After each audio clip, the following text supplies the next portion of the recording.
environment that comes in a farming community, much like what this part of Nebraska is like.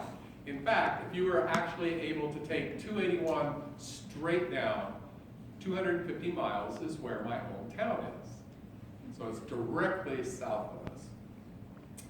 Well, then when I was a sophomore in high school, my parents moved to what seemed to be the ends of the world, to Garden City, Kansas, which at best could be described as usable desert where irrigation was in place. It was while living there that I had my first mountaintop experience.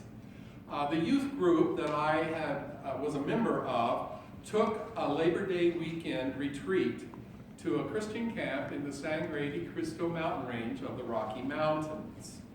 And it was a wonderful experience of meeting other youth from the surrounding states who were attending this camp weekend.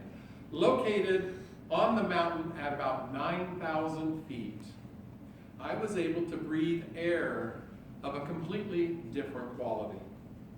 The mountainside wildflowers and the patches of green aspen trees among the dense forest of the pine trees were awe-inspiring.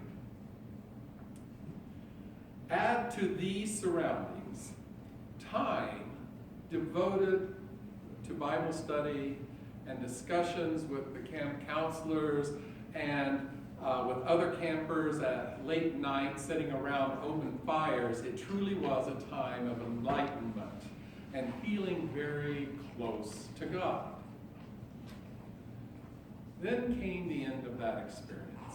Standing at the variety of buses and vans, campers hugging newly made friends and saying their goodbyes, I remember just how sad I was feeling. Once we were back down on the valley floor, I looked back to the mountain which had become so important in my life at that point. I remember mourning the reality that I was headed back to desert life. Life that was filled with challenges, some good, but also some that were very tough.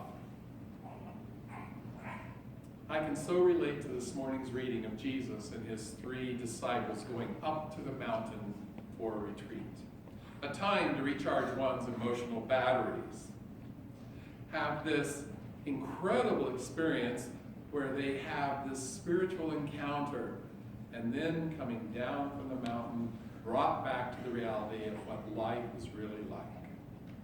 Now, I'm sure that many of you have also had these mountaintop experiences, and then the abrupt reality that everyday life, with all of its struggles, is still waiting at your return. If given a choice, I think most of us would rather stay up on that mountaintop and turn our backs to the grind of everyday living. And why not?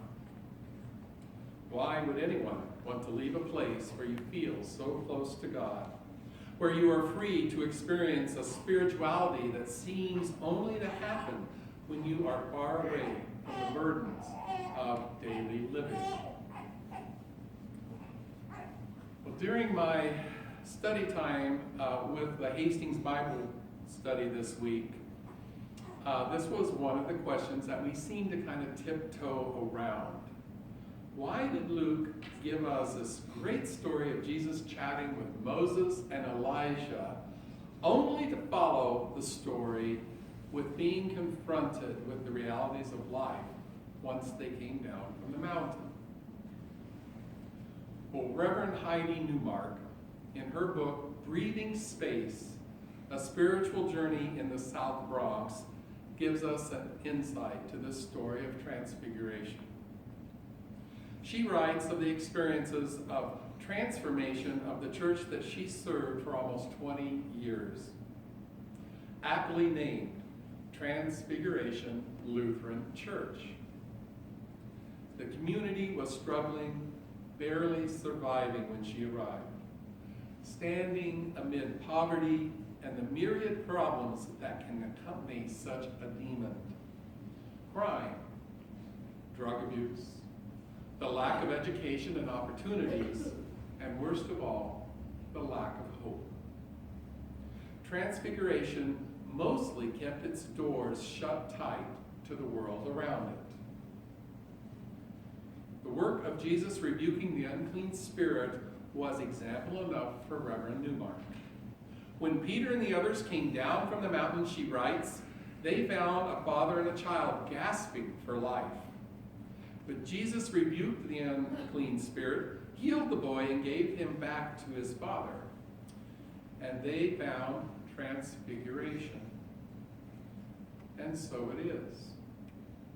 When the disciples of this Bronx church unlocked the doors of their private shelter and stepped out into the neighborhood, they did meet the distress of the community convulsed and mauled by poverty.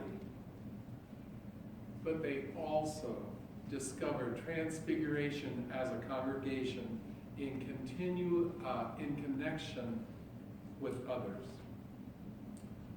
The story of transfiguration of Jesus loses its power if it does not include that moment when Jesus and the disciples come down from the mountain.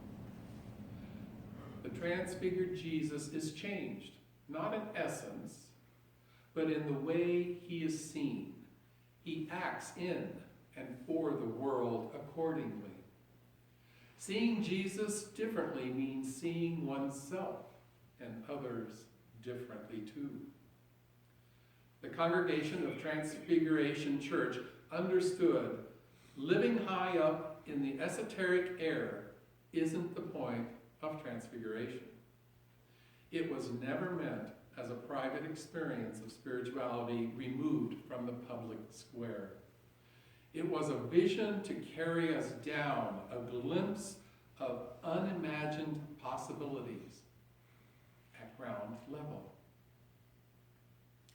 You see, the story of Jesus on the mountaintop, this story of transfiguration, isn't about what happens just up in the thin air of the mountains, but also what happens on the plains, in the day-to-day grind of living life.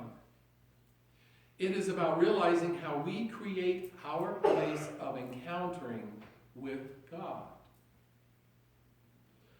As we start our visioning process next Sunday, we are setting space aside in not just our lives, but the life of this church, to allow a place of encountering with God. Like the faith community of Transfiguration Lutheran Church discovered, God is found and experienced not just in the sanctuary of its building, but also in the sanctuary of life outside of its walls. We truly can experience God in the most ordinary and what might look like the most undesirable places in life. Let us, as a community of faith, make a place of encountering with God a daily reality. Amen.